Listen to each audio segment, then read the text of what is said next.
앞으로 1년 동안 우리 한사랑교회가 회복이라는 거대한 주제를 가지고 말씀을 함께 나누고 또 교회의 다양한 프로그램들이 운영이 될 겁니다. 그래서 3주 전부터 하나님께서 어떻게 회복을 시작하셨는지, 하나님의 그 회복의 계획은 우리 가운데서 어떻게 실행되고 있는지를 함께 여러분과 말씀을 나누고 있습니다. 회복이 필요한 이유는 우리가 상처를 입었기 때문이에요. 우리가 이 세상을 살아가면서 굉장히 많은 상처를 입죠. 우리의 부족함 때문에, 또 우리의 죄 때문에, 혹은 사회가 만들어 놓은 이 시스템 때문에 우리는 상처를 입습니다. 근데 하나님은 그 사랑하시는 주의 자녀들이 상처 입고 힘들고 어렵게 슬프게 그냥 그렇게 살아가길 원하지 아니하시고, 그들을 회복시키시며 구원하시며 그들이 하나님 아버지의 자녀답게 승리자의 삶을 살기를 원하고 계셔요. 그래서 하나님은 회복에 어마어마한 계획을 세워놓으시고 그 설계도를 이사야서를 통해서 또 구약의 많은 선지자들을 통해서 보여주셨습니다. 그리고 그 하나님의 계획의 클라이맥스는 예수 그리스도이신데, 그분이 이 땅에 태어나시고 사시고 말씀을 전하여 주시고 우리의 모든 죄를 위하여, 우리의 치유를 위하여, 위로를 위하여, 회복을 위하여 죽으시고 부활하시고, 그래서 하나님께서는 그 모든 회복의 과정을 통하여서 우리가 누구인지를 알게 해주시고 우리가 무엇을 해야 되는지를 알게 해주시는 그 과정 속에 우리를 두고 계시는 거죠. 오늘은 우리가 회복해야 될 여러 가지 영역 가운데 하나에 대해서 여러분께 말씀을 드리려고 합니다. 그것은 바로 하나님이 함께 계시다라는 이 믿음이 회복되어져야 돼요.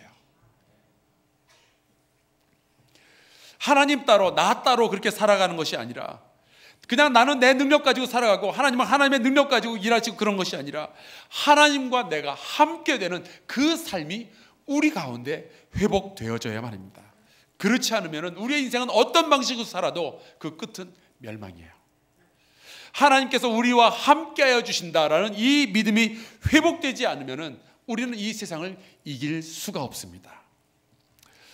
그래서 오늘 이 말씀을 통해서 주 여호와 하나님께서 어떻게 회복을 우리 가운데서 이루어 가실지 잠깐 좀 이야기를 나눠보겠는데, 특별히 하나님께서 우리와 함께 하신다는 이 임마누엘의 은총이 우리에게 어떻게 적용되는지를 보도록 하겠습니다.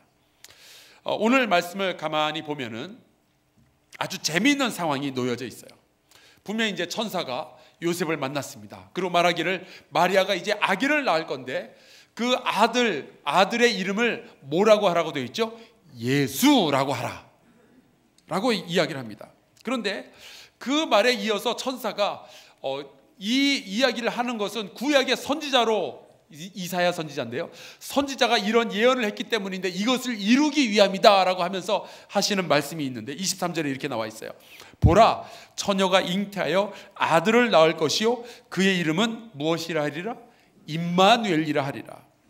임마누엘은 하나님께서 우리와 함께 하신다라는 뜻입니다. 놀랍게도 예언은 임마누엘이라고 이름을 붙이라라고 했는데 천사가 요셉에게 아기가 태어나면 이름을 뭐라고 붙이라고요? 예수라고 붙이래요. 아니, 예언은 임마누엘인데 왜 실제로 이름은 예수라고 붙일까요? 예수는 구원이라는 뜻입니다. 저가 자기 백성을 그들의 죄에서 구원하실 것이다 라는 뜻으로 예수. 그러나 예언은 임마누엘, 하나님이 함께 하시다.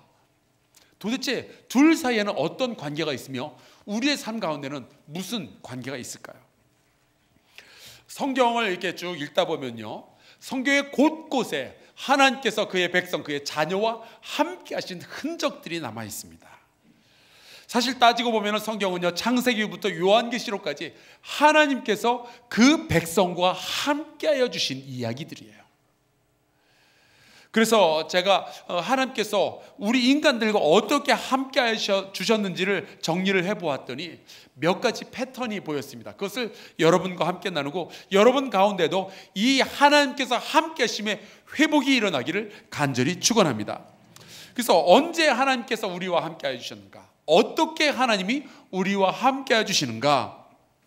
글쎄요, 저는 하나님께서 여러분하고는 어떻게 함께 해주셨는지 저는 잘 모르겠어요. 하지만 제가 이 말씀만큼은 확신을 가지고 여러분께 말씀드릴 수 있을 것 같아요. 그건 이거예요. 만약에 하나님께서 여러분의 인생 가운데 여러분과 함께 해주지 않으셨다면 여러분들은 아마 이 자리에 지금 없을 거예요. 제 전임자이신 이명훈 목사님께서 늘 그런 말씀을 종종 하셨어요. 설교 시간에. 만약에 하나님께서 나와 함께 해주시지 않았더라면 나는 아마 감옥을 들락거렸을 것이다. 내 성격을 비교해 보건대 아마도 그랬을 것이다. 그 얘기를 했더니 그 목사님의 사모님께서 그런 말씀을 하셨다죠. 당신이 감옥에서 나올 시간은 있었겠어요. 아마 감옥에서 그냥 썩고 있었겠지. 그러자 그 감독님께서, 이명호 목사님께서 허허 웃으면서, 아니 아무리 그래도 당신이 어떻게 나한테 그런 말을 할 수가 있어, 그랬다라는 이야기가 있었습니다. 제가 그 두 분을 오랫동안 지켜봤는데요, 그 사모님 말씀이 맞을 것 같아요. 그런데 그게 그 이명훈 목사님에게만 사실일까요? 저와 여러분은 다를까요? 사실 우리 모두는요, 하나님께서 함께 해주시지 않으셨으면 벌써 끝났을 인생을 지금 살아오고 있잖아요.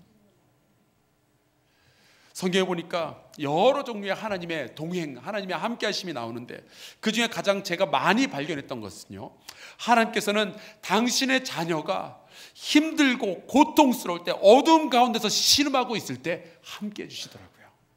성경에 보면 굉장히 많은 예가 나옵니다. 창세기 28장에 보면 이런 이야기가 있어요. 야곱이라는 사람이 있었는데, 이 야곱이라는 사람은 축복을 받기 위해서는 별짓을 다 했던 사람이에요.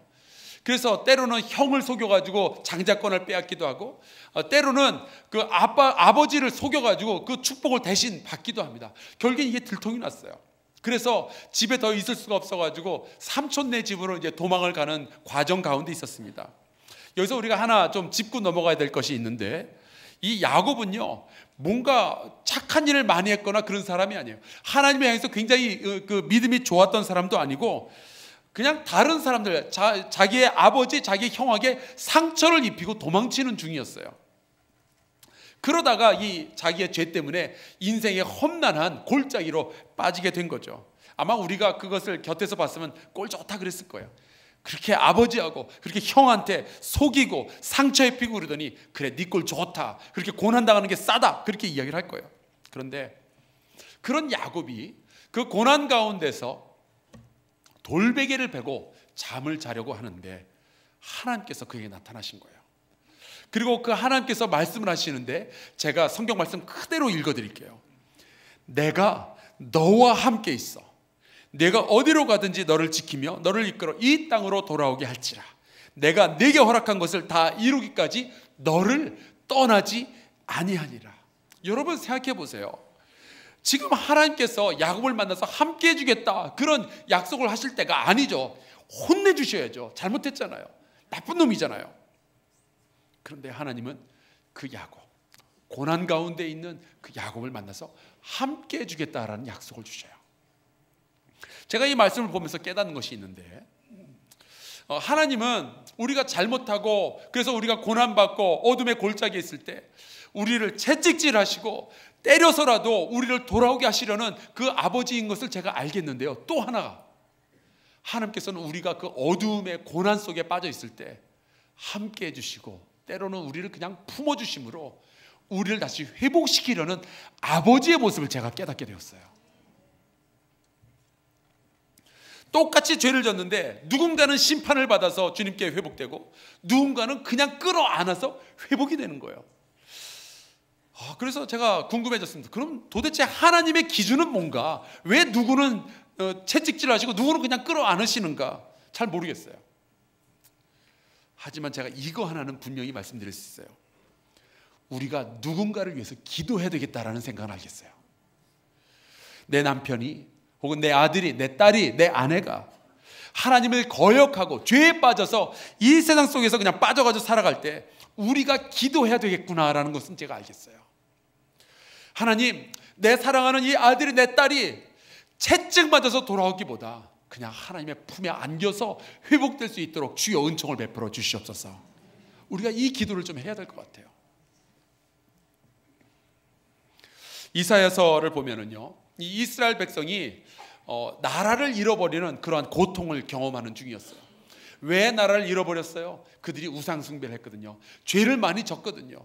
약한 사람들을 못 살게 굴었거든요. 그래서 그러한 결과로 이 이스라엘 백성은 자기의 나라를 잃어버리는 그 고통 속에 빠지게 되었어요. 정말 어둠의 골짜기죠. 그런데 그런 이스라엘 백성을 향해서 하나님께서 이사야서 41장 10절에 이런 말씀을 하셔요. 이것도 그대로 읽어드릴게요. 두려워 말라, 두려워하지 말라, 내가 너와 함께함이라. 놀라지 말라, 나는 내 하나님이 됨이라. 내가 너를 굳세게 하리라. 참으로 너를 도와주리라. 참으로 나의 의로운 오른손으로 너를 붙들리라. 이 이스라엘 민족 전체가 죄를 지어서 고난당하고 있는데 하나님은 내가 그래도 너와 함께하겠다라고 말씀하여 주시는 거예요. 하나님은 정말 임마누엘의 하나님이신 거죠. 특별히 고난과 어두움 속에 깊이 빠져 있을수록 하나님의 임마누엘의 은총이 더 뚜렷하게 등장하고 있는 거예요. 성경에서 보여요. 저의 인생을 돌아보면 제가 가장 힘들고 어려웠을 때 하나님께서 어떻게 하셨나, 제가 그것을 생각해 보니까 제가 고백할 수 있는 건 하나더라고요.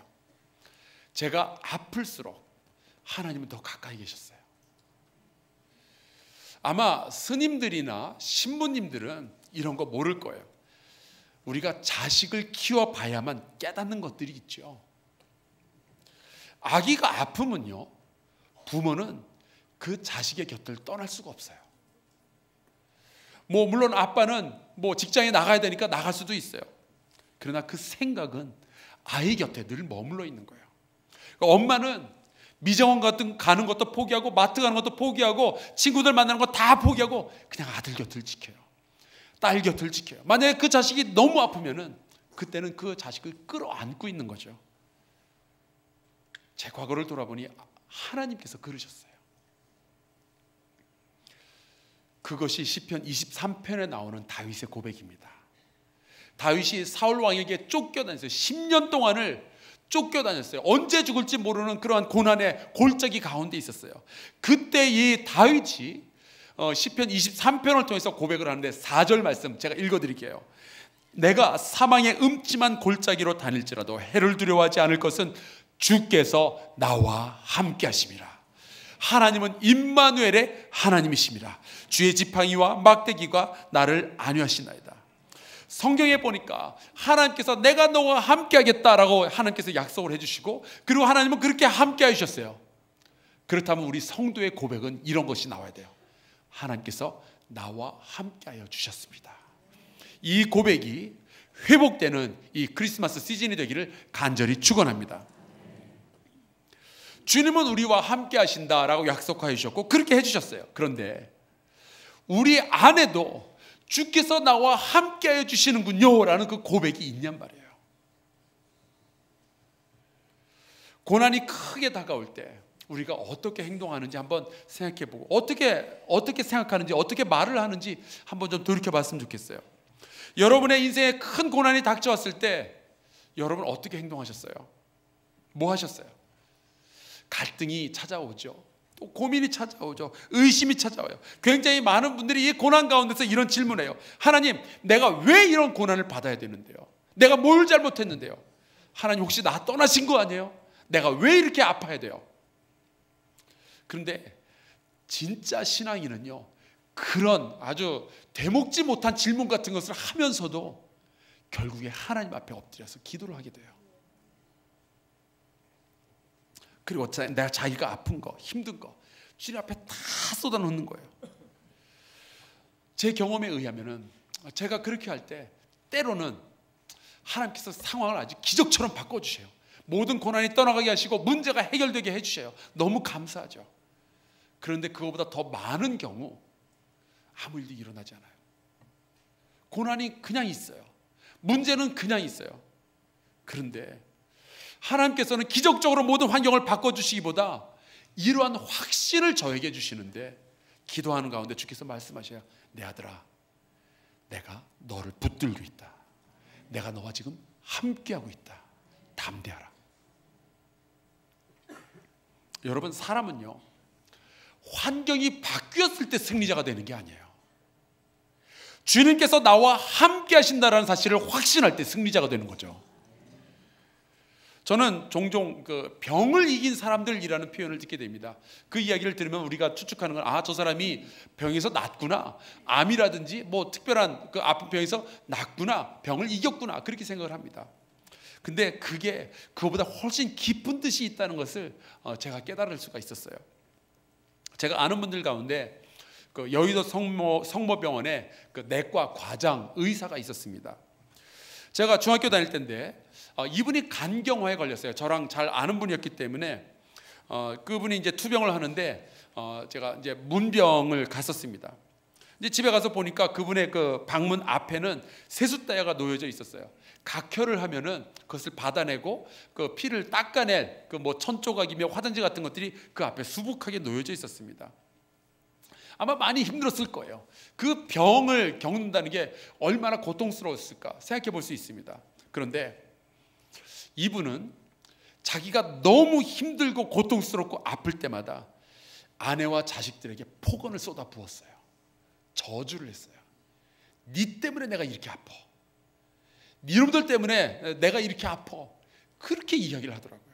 제가 옆에서 보고 있는데도 그렇게 막 욕을 하고 폭언을 쏟아 붓는 거예요. 저는 그때 너무 어렸기 때문에 이 사람이 너무 아프니까 저런 소리를 하는구나 라고 생각을 했었어요.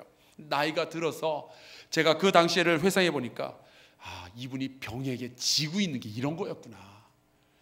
병에 낫고 안 낫고가 중요한 것이 아니라 병에 걸렸을 때 과연 그 병이 이 사람을 죄악으로 저주로 이끌어가고 있다면 그게 병에게 지는 거였구나. 제가 그것을 알게 된 거예요. 병이 들어서 내가 힘드니까, 내가 아프니까 주변 사람들 다 못살게 굴고 때로는 저주하고 스스로 절망 가운데 빠져들어가서 슬퍼하고, 그런 게 진짜 병에게 지는 거죠. 성경에 보면 분명히 사망의 권세를 이겼다라는 표현이 나와요. 초대교회 교인들은 다 그런 줄 알았어요. 사망의 권세를 주께서 이기셨다. 우리는 사망아 네가 쏘는 것이었느냐, 우리는 죽음의 권세를 이겼다. 그래서 베드로가 지금까지 살아있냔 말이에요. 사도 바울이 지금까지 살아있나요? 아니에요. 다 순교했어요. 그런데 왜 초대교회 교인들은, 그리고 지금까지 우리가 사망의 권세를 이겼다라고 고백을 하고 있을까요? 여러분, 죽음을 이겼다라는 것은요, 단순히 우리의 육체가 늙지도 않고 영원히 살아있다, 안 죽는다, 그런 뜻이 아니라 더 이상 우리가 죽음의 노예가 되지 않는다라는 뜻이에요.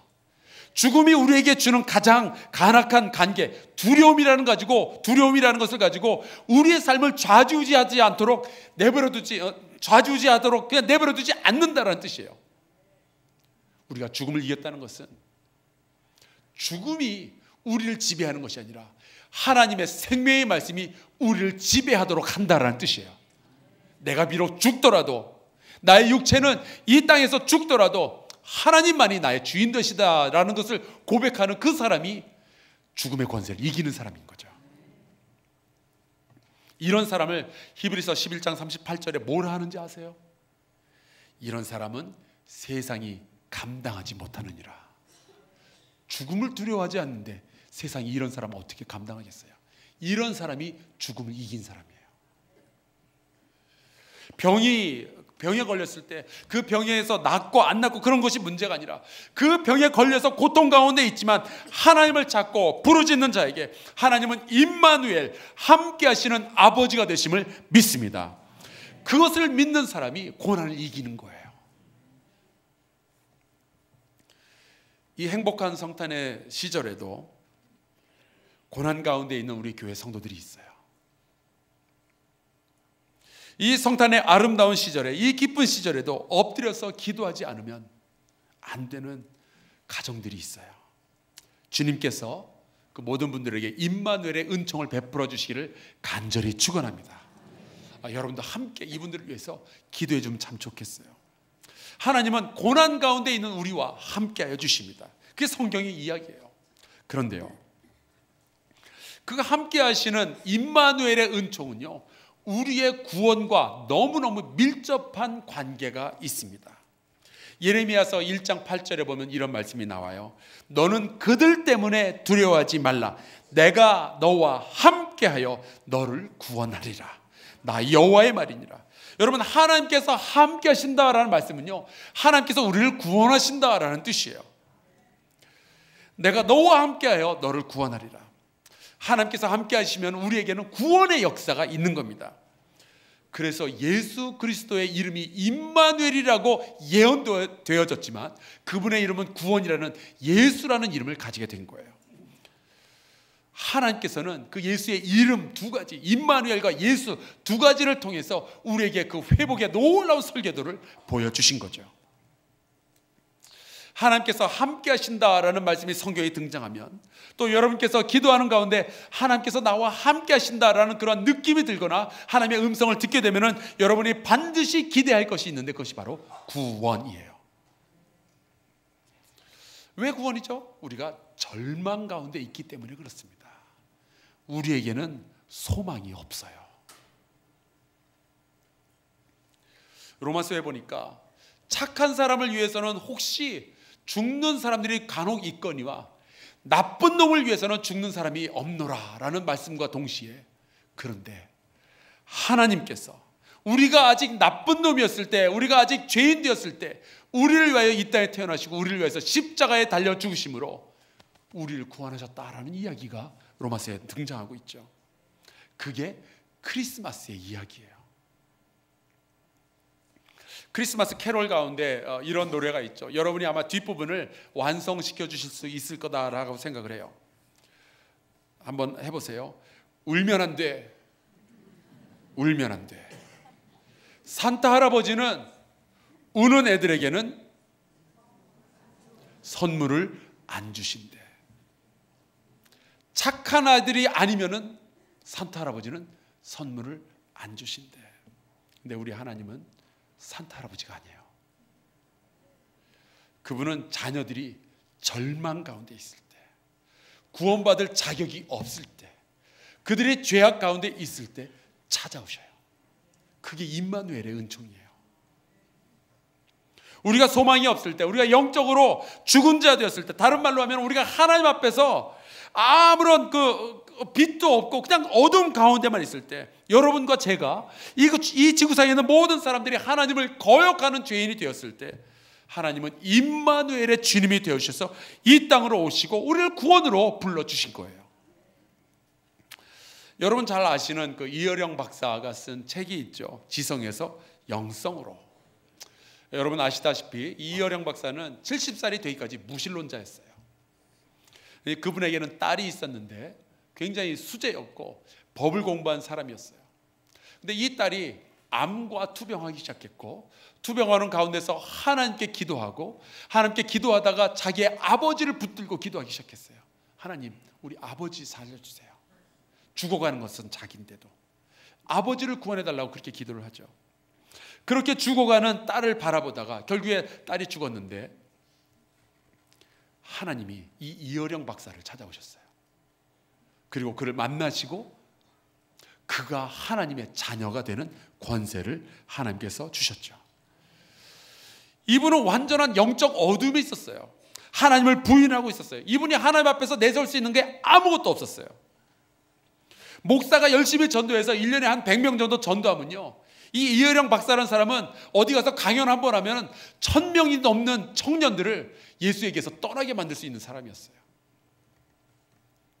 근데 이 사람을 하나님께서 어둠 가운데 있는 이 사람을 찾아오시고 만나시고 그와 함께 하시며 그를 구원의 길로 인도해 주신 거예요.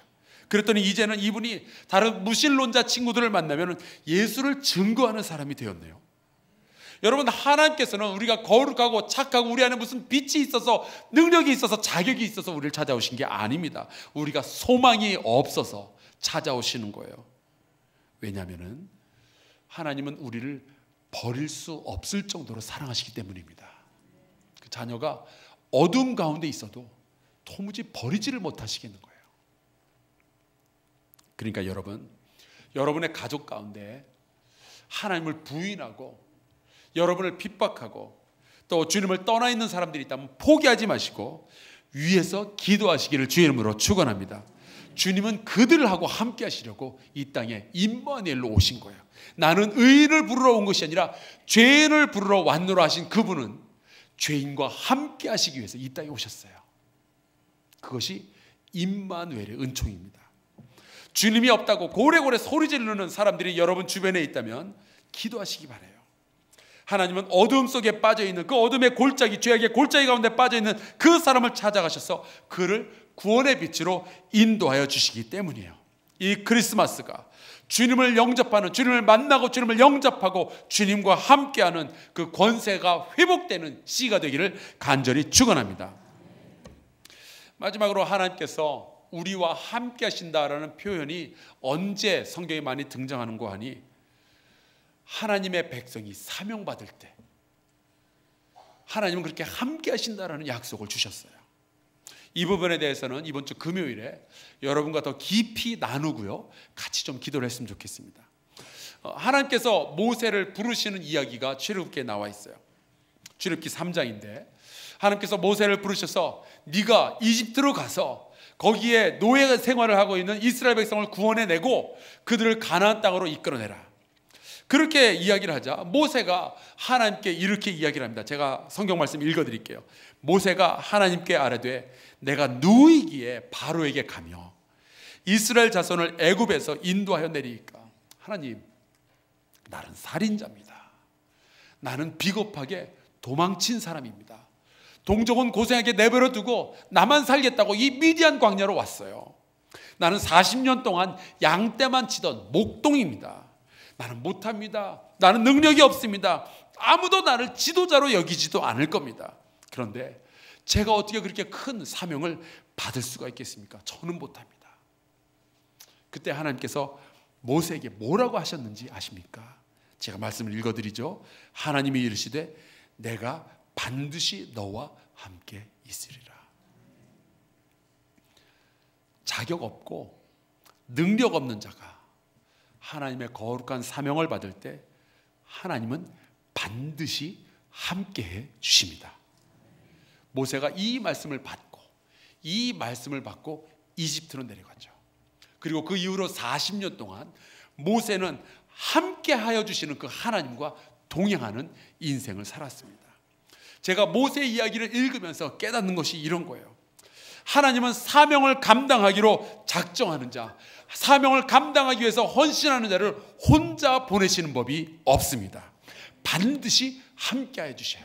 사명을 감당하는 자는요, 하나님께서 함께해 주시는 것을 날마다 깨닫고 느끼고 그것을 간증하도록 되어 있어요. 그러니 하나님께서 우리에게 말씀하시죠. 가라, 내가 함께해 주겠다. 여러분, 오늘날 교회 다니는 사람들이 그렇게 많은데 하나님을 경험했다라고 간증하는 사람들이 적은 이유가 뭔지 아세요? 사명 없이 교회만 다녀서 그래요. 사명을 받아도 자기의 능력 이상 되는 것을 안 하려고 그래서 그래요. 인간의 방법과 상식과 그런 합리적인 이 일들을 넘어서는 일은 하지 않으려고 하기 때문에 하나님께서 함께 하시는 것을 깨닫지를 못하는 거예요. 하지만 하나님은 우리가 자격도 없고 능력도 없지만 하나님의 일을 순종함으로 감당하려 할 때 우리와 함께 해주시는, 날마다 함께 해주시고 우리를 만져주시는 그 임마누엘의 은총을 우리에게 보여주실 줄로 믿습니다. 이 믿음이 회복되어져야 돼요. 오늘 찬송가 393장의 가사를 묵상하며 잠시 좀 기도하는 시간을 가졌으면 좋겠어요. 잘 아는 찬양입니다. 오 신실하신 주. 그 신실하신 하나님께서는 함께 해주겠다 약속하신 그 하나님은 실제로 우리와 지금까지 함께 해주셨어요. 그래서 우리로 하여금 주께서 우리와 함께 해주셨습니다라는 고백을 듣기를 원하시죠. 늘 함께 해주시니 두려움이 없습니다. 그 사랑 변찮고 나를 지키시며 어제나 오늘이 한결같습니다. 함께 하시겠다, 함께 해주겠다라는 하나님의 약속이 함께 해주셨군요 라는 성도의 고백으로 이어지기를 간절히 소원합니다. 우리가 고난 가운데 있을 때, 우리가 어두움 가운데 있을 때 하나님은 우리와 함께 해주시고 우리를 인도하여 주셨어요. 우리가 자격도 없고 능력도 없지만 하나님께서 가라 하는 곳으로 가려 할 때 하나님은 우리를 절대로 혼자 보내지 아니하시고 우리와 함께 하시며 우리를 도와주십니다. 그런 하나님을 경험하는 이번 성탄절이 되기를 간절히 축원합니다. 함께 해주시는 임마누엘의 은총을, 그 믿음을 회복하는 저와 여러분 될 수 있기를 간절히 축원합니다. 우리 같이 한번 찬양합시다.